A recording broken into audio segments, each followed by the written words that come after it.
Eden মহিলা কলেজে যেখানে মহিলা কলেজ একটা ব্যাপার আছে, সেখানে আমরা কেন সহশিক্ষা চাইব? আপনারাই বলেন যে এখানে কেন আমরা ছেলে প্রবেশ করতে দিব? কারণ ইডেন মহিলা কলেজ, এখানে অনেক কনজারভেটিভ ফ্যামিলি থেকে মেয়ে আসেন, যেমন হিন্দু ফ্যামিলি বলি, মুসলিম ফ্যামিলি বলি, যে কোনো এই ধরনের ফ্যামিলিগুলো থেকে বাবা মারা, গার্ডিয়ানরা এটা মনে করেন যে তারা একটা সুন্দর একটা পরিস্থিতিতে থাকবে, মেয়েরা পড়াশোনা করবে, একটা অভয়াশ্রমে থাকবে তারা।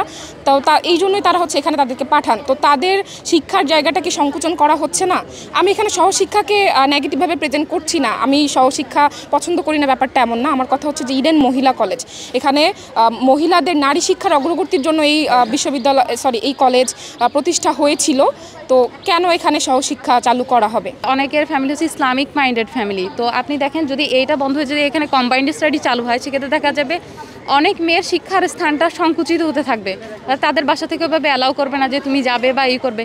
আপনি বিশ্বাস করেন আর না করেন, যে আমরা একটা জিনিস বিশ্বাস করি, যে একটা কথা বলেছে যে সঙ্গদোষে লোহা বসা। আবার এটাও বলা হয় যে আপনি ভালো তো জগৎ ভালো। কিছু কিছু মানুষের ক্ষেত্রে ঠিক বা কিছু কিছু মানুষের ক্ষেত্রে ঠিক না। এবার দেখা গেছে যে এই আমরা যেটা চাচ্ছি যে আমাদের মহিলা কলেজের স্বাধীনতা বজায় থাকুক, মেয়েরাই এখানে পড়াশোনা করুক। কারণ অনেক মেয়েদের পড়াশোনা এভাবে বন্ধ হয়ে যাবে বা সংকুচিত হবে। এক আপু বললো যে গাজীপুর একটা মহিলা কলেজ রয়েছে, মানে উনি সংবাদ সম্মেলনে বললো।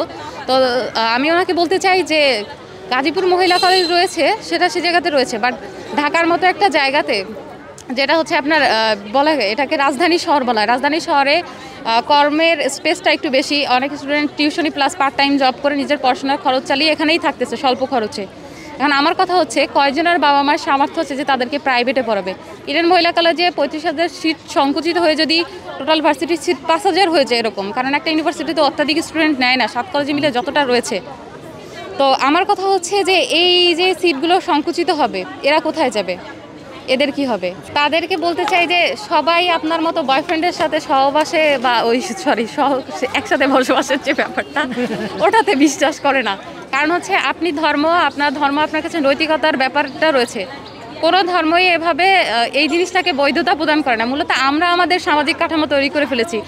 মানুষ তার স্বার্থে নিয়ম বানায়, এটা আপনিও জানেন, আমিও জানি। যে ওই দেখা গেল যে দুধের ভিতরে যে একটা মাছি পড়ে, তাহলে কিন্তু মাছিটাকে ফেলে দেয়, দুধটাকে ফেলে না। কিন্তু দুধের ভিতরে যদি একটা চানা পড়ে, বা যেটাকে বলা হয় মূত্র, তাহলে পুরো দুধটাকেই ফেলে দেওয়া হয়। আপনি আপনার প্রয়োজনের সাথে নিয়ম বানাচ্ছেন, সেটা আপনাকে বুঝতে হবে।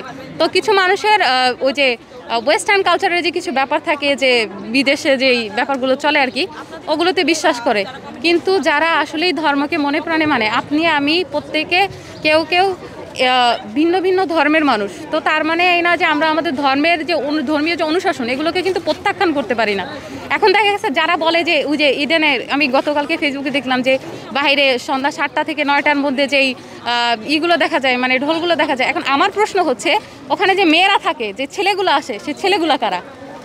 মেয়েরা তো বুঝলাম যে আপনিও সঙ্গদোষে ভাসছেন, আপনার সঙ্গীও ভাসছে, কিন্তু কথা হচ্ছে আপনারা যে সঙ্গরা, আপনারা তো এই যে ঢাকা কলেজ, তারপরে যদি ওনারা শুধু ঢাকা বিশ্ববিদ্যালয়ে ব্লেম দিচ্ছে, যাই হোক, এখানে অনেক আপু আছে বা যাদের হাজব্যান্ড বা যাদের বয়ফ্রেন্ড যারা হচ্ছে ঢাকা কলেজে পড়াশোনা করতেছে। এখন আমার কথা হচ্ছে, আপনারা নিজেদের দিকেই কেন কাদা ছোড়াছুড়ি করছেন? আর সংখ্যালঘুর জন্য আপনি সংখ্যা গরিষ্ঠের উপর দোষ দিতে পারেন না।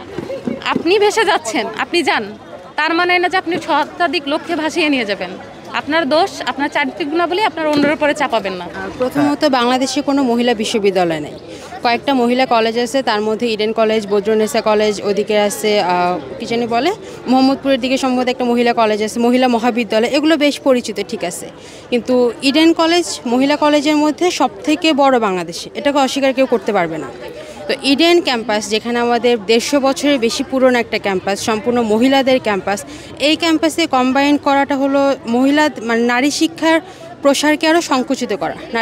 নারী ক্ষমতায়ন হচ্ছে না। অনেকে বলতেছে যে কম্বাইন না হলে নারীর ক্ষমতায়ন হবে না, এই হবে না, সেই হবে না। অ্যাকচুয়ালি মহিলাদের পরিবেশটাকে যদি আমি কম্বাইন করি, তাহলে এখানে ক্ষমতায়ন হইতেছে, নারীদেরকে আরও পশ্চাৎপদ করা হইতেছে। এটা হলো প্রথম কথা। সেকেন্ড কথা, ইডেনে আমার পরিচিতই 10 থেকে 12টা মেয়ে আছে, যারা হলো ইডেনে আসছে জাস্ট বিকজ এটা মহিলা ক্যাম্পাস। ইভেন আমার কথা যদি বলি, আমি আমার ডিপার্টমেন্টে এভাবে সিলেক্ট দিয়েছিলাম যেখানে কোনো পুরুষ থাকে না। আমি হোম ইকোনমিক্স ডিপার্টমেন্ট, ওখানে কোনো ছেলে থাকে না, দ্যাটস ওয়াই আমি ওই ডিপার্টমেন্ট চয়েস করছি। তো যারা হলো গিয়ে জেনারেল লাইনে মহিলা ক্যাম্পাসে পড়তে চায়, সহশিক্ষা চাইতেছে না, তাদের জন্য Eden Badrunnesa one of the best option. তো এই অপশনগুলো ছেড়ে তাহলে এই ক্যাম্পাসটাকে যখন কম্বাইন করা হবে আমাদেরকে অধ্যাদেশ এভাবে ছিল যে দুপুর 1টার মধ্যে আমাদের সব কাজ শেষ করতে হবে, 1টার পর এখানে সেন্ট্রাল বিশ্ববিদ্যালয়ে কাজ শুরু হবে। তো আমি 1টা পর্যন্ত আমার ক্যাম্পাসে ইনস্ট্যান্ট পাশেই কিন্তু হল কিন্তু আলাদা রেস্ট্রিক্টেড এরিয়া, আমরা কিন্তু ইনস্ট্যান্ট পাশেই। তো যেখানে আমার মেয়েদের আবাসিক হল সেখানে ছেলেরা প্রবেশ করবে কেন? ইভেন আমাদের এখানে যে এক্সাম যখন হয়, ফাইনাল এক্সামটা ছেলেরা যখন আসে, কোনো ছেলে কিন্তু আমাদের হল এরিয়াতে প্রবেশ করতে পারে না, খুব স্ট্রিক্টলি রেস্ট্রিক্টেড থাকে। আপনি যদি খোঁজ না দেখতে পারবেন যে তারা জাস্ট মেইন গেট দিয়ে ঢুকে, তাদের আরেকটা গেট আছে ছেলেদেরকে ঢোকানোর জন্য, তো সেই গেট দিয়ে তারা ঢুকে এক্সাম, তারা কিন্তু এরিয়া ঢুকতে পারে না। তো যখন তারা এই ক্যাম্পাসে স্টুডেন্ট হবে তখন কিন্তু প্রত্যেকটা গেট তাদের জন্য অবাধ হইতে হবে। তো যেখানে মেয়েদের আবাসিক হল সেখানে ছেলেদের আশাটা কীভাবে অবাধ হয়? দেন দেখা যাইতেছে যে অনেকে বলতেছে এটা সাথে রিলেট করে আমরা বিশ্ববিদ্যালয় চাই না, ব্যাপারটা এরকম না, আমরা বিশ্ববিদ্যালয় চাই। বিশ্ববিদ্যালয়ের স্ট্রাকচারটা যেখানে হলো আমাদের যে টিচাররা আছে যারা, তারা এটাও বলতেছে যে টিচাররা চাইতেছেন, টিচার উস্কাইতেছে। ভাই বাংলাদেশে প্রচুর কলেজ আছে, প্রচুর কলেজে অনেক টিচারের সিট ফাঁকা আছে, তারা চাইলে সেখানে শিফট হয়ে যাবে, তাদের ইনকামেও কোনো এফেক্ট পড়বে না, কিছু না। হায়েস্ট হলে তাদের জাস্ট পজিশনটা চেঞ্জ হইতেছে, জায়গাটা চেঞ্জ হইতেছে, ঢাকা থেকে অন্য কোথাও যাইতে হইতেছে, এর থেকে বেশি কিছু না। সো এখানে তাদের খুব একটা বেশি স্বার্থ নেই, স্বার্থটা আমাদের, কারণ আমরা কম্বাইন চাইতেছি না। অ্যান্ড বিশ্ববিদ্যালয় করতে গেলে আমাদের সেক্টরটাকে কিন্তু সম্পূর্ণ আলাদা রেখেও সম্পূর্ণ আলাদা বলতে আমাদের পড়ালেখা ডিপার্টমেন্টের আনুষঙ্গিক বিষয়গুলো কম্বাইনভাবে হোক, 7টা কলেজে সেন্ট্রালভাবে হোক, ডিপার্টমেন্টের মতো পরিবহন সুবিধা হোক, আবাসিক সকল সুবিধা বিশ্ববিদ্যালয়ের মতো হোক, পিএইচডি টিচার আসুক, সমস্যা নেই, কিন্তু মেয়েদের সেক্টরটা আমাদের ক্যাম্পাসটা আলাদা থাকুক, এটাই হলো আমাদের একমাত্র দাবি।